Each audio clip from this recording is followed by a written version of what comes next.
Graças, paz, tudo bem? Hoje quero te convidar para juntos refletirmos num texto das Sagradas Escrituras. O tema desse texto que eu quero abordar, nessa mensagem, é salvação pela graça. Então nós vamos aqui meditar em carta aos Efésios, capítulo 2, do versículo 1 ao versículo 9, que diz assim, até o versículo 10, melhor.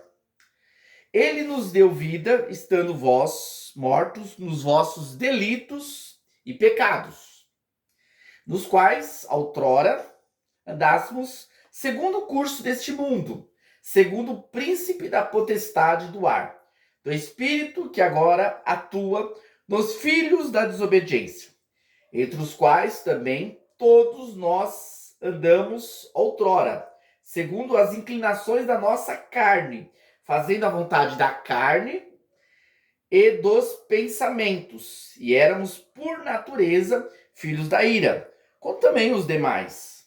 Mas Deus, sendo rico em misericórdia, por causa do grande amor com que nos amou, e estando nós mortos em nossos delitos, nos deu vida juntamente com Cristo. Pela graça sois salvos. E juntamente com ele nos ressuscitou e nos fez assentar nos lugares celestiais em Cristo Jesus, para mostrar nos séculos vindouros a suprema riqueza da sua graça, em bondade para conosco em Cristo Jesus. Porque pela graça sois salvos, mediante a fé. Isso não vem de vós, é dom de Deus, não de obras, para que ninguém se glorie. Pois somos feitura dele, criados em Cristo Jesus para boas obras, os quais Deus, de antemão, preparou para que andássemos nela. A leitura do texto por si só já nos dá um entendimento muito claro da mensagem do apóstolo Paulo, do texto que ele escreveu, dessa carta, destinado aos irmãos da igreja de Éfeso. Importante lembrar que Paulo aqui está exortando os irmãos a fortalecer a fé, conduzindo eles, a relembrar toda a obra que Deus fez na vida deles, e para que eles permanecessem nesse bom caminho, o bom caminho do Evangelho. E aqui, Paulo faz uma reflexão muito clara da vida cristã, da realidade do crente.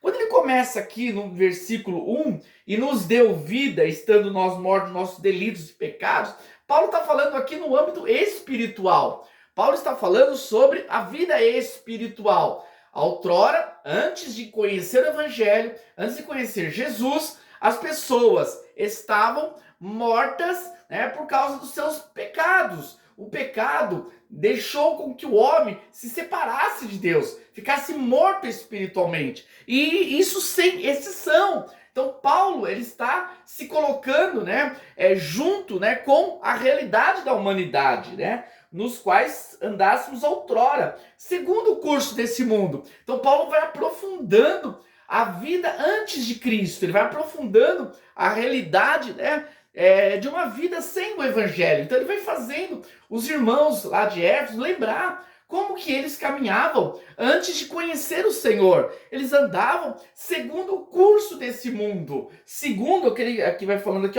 o príncipe da potestade do ar, do espírito, do maligno. É um sistema maligno que predomina nas estruturas de poder, que estrutura dentro dos órgãos que compõem a sociedade. Então existem estruturas que estão por trás, que induzem as pessoas cada vez mais a caminhos errados, a caminhos tortuosos, caminhos contrários à verdade de Deus. Pode ser a mídia, pode ser a educação, pode ser diversos campos, elementos da sociedade que leva, na verdade, a caminhar fora do propósito de Deus, porque são conduzidos pelo príncipe da potestade que atua nesse mundo caído, nesse mundo que deu vazão ao pecado.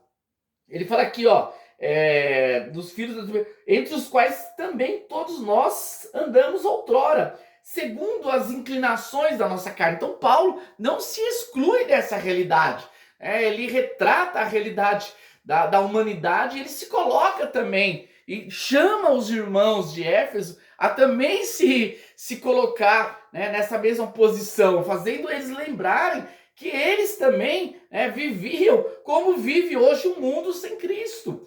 Seguindo os desejos da carne, seguindo, né, a vontade do coração. O coração do ser humano, ele é contrário à vontade de Deus. A inclinação do nosso coração, dos nossos pensamentos, eles sempre vão contrário à vontade de Deus. Por isso que, pela escolha humana, ninguém se achegaria a Deus. Os homens, os seres humanos, nós estávamos perdidos numa natureza contaminada pelo pecado, uma natureza contrária à vontade de Deus, e éramos submetidos ao poder que gera nesse mundo, que nos leva, né, a seguirmos um curso contrário, ao plano do eterno. Mas Deus, que é rico em misericórdia. Aqui Paulo começa a retratar aqui a solução para esse quadro negativo. Primeiro, Paulo, né, como um bom explanador, como um bom argumentador,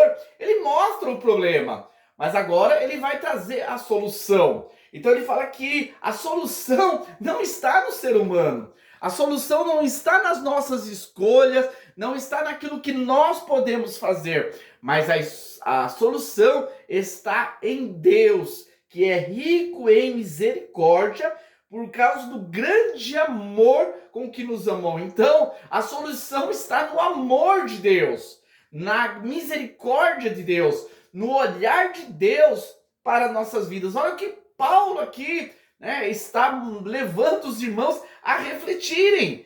Que se eles estão em pé, que houve uma transformação na vida deles, que houve uma mudança, que hoje eles são salvos, é porque a misericórdia e o amor de Deus os alcançou. E estando mortos nossos delitos, nos deu vida juntamente com Cristo. Então a misericórdia e o amor de Deus, ele é manifestado no Evangelho, na obra de Cristo, no Evangelho de Jesus. Nós vemos o ato, né, da misericórdia e do amor de Deus. E esse ato fez com que nós pudéssemos ressuscitar como novas criaturas, agora novas criaturas em Deus, em Jesus, né? Com qual objetivo que Deus faz isso? Para mostrar nos séculos vindouros a suprema riqueza da sua graça em bondade para conosco em Cristo Jesus. Então a nossa salvação, a nossa transformação não é para nossa glória, não é para nossa exaltação e nem para nós nos colocarmos como melhores do que os outros, mas é para manifestar a graça de Deus. Como Deus é bom, como Deus é misericordioso, que Ele me alcança, e Ele me transforma para que eu possa glorificar o nome dEle. Então, a salvação, ela vem com o propósito de manifestar a graça de Deus. Percebe que tudo aqui está fundamentado em Deus. Graças a Deus por isso, que a salvação não está fundamentada nos homens. Por mais que hoje nós temos um evangelho deturpado, um evangelho humanista, decisionista, que o foco fica no ser humano. Eu lembro até de uma ministração de um pastor que ele gostava sempre de utilizar essa frase: você age e Deus reage, como se nós fôssemos o elemento, né, que mobilizaria a ação de Deus. Através da nossa ação é que Deus, não é a nossa ação. Tudo começa em Deus, tudo se desenvolve em Deus e tudo termina em Deus. E graças a Deus por isso que esta obra é uma obra perfeita, uma obra eterna. Porque pela graça sois salvos, mediante a fé. Isso não vem de vós, é dom de Deus. Percebe que tudo está fundamentado na graça, no dom, na misericórdia, do amor de Deus. Não de obras, para que ninguém se glorie. Então não há glória humana no Evangelho. Não há exaltação humana, não há destaque no ser humano, no Evangelho. Toda a glória está em Cristo Jesus.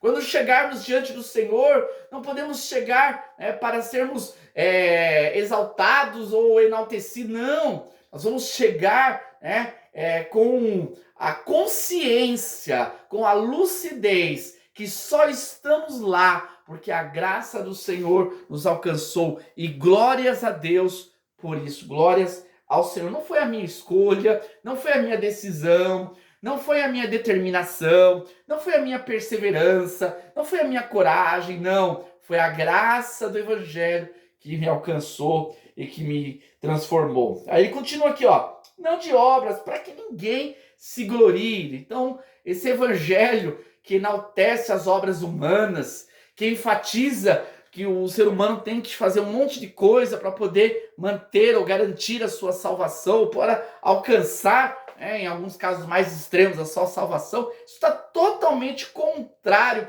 à verdade das Escrituras. Por isso que as Escrituras confrontam esse falso evangelho, confronta esse sistema religioso mentiroso que está aí somente querendo induzir as pessoas para fazer parte do seu ajuntamento, do seu agrupamento, mas não estão preocupados em levar as pessoas a viver verdadeiramente uma comunhão com o Senhor. No versículo 10, para encerrar, pois somos feitura dele, criados em Cristo Jesus para boas obras, o qual Deus preparou. Então, na realidade, Paulo aqui ele já argumenta até contra aqueles que vão dizer assim, então se é a graça de Deus, então eu não preciso fazer nada, eu posso cruzar os meus braços.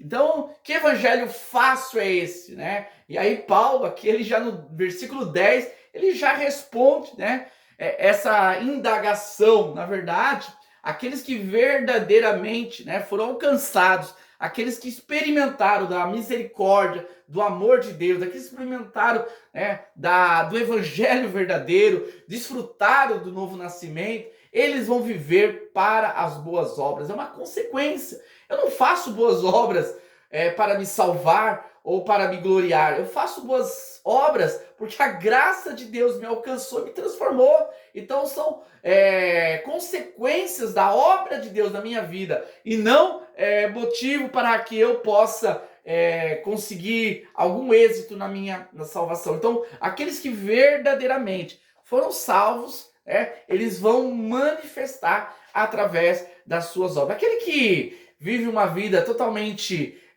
deturpada, totalmente indiferente, mas se diz cristão, na verdade está se enganando a si mesmo, porque a Bíblia fala que aqueles que realmente foram alcançados, eles foram criados em Cristo Jesus para as boas obras, e Deus já havia preparado essa obra já na eternidade. Então nós que somos alcançados por esse verdadeiro evangelho, fazemos parte de um plano eterno de Deus. Queridos, se você foi abençoado com essa reflexão, com essa palavra, peço para ir nos ajudar. Nosso canal Semeadores da Palavra é um canal independente, tem como objetivo, na verdade, proclamar a palavra de Deus através da estrutura do YouTube. Então, nos ajude nessa batalha, nessa nossa missão. Se você puder estar curtindo o nosso conteúdo, também puder estar compartilhando esse conteúdo para mais pessoas, isso também vai ajudar para que nós possamos levar essa palavra de Deus, a palavra verdadeira, a palavra do Evangelho, para que mais pessoas possam ser edificadas. Deus abençoe, muito obrigado.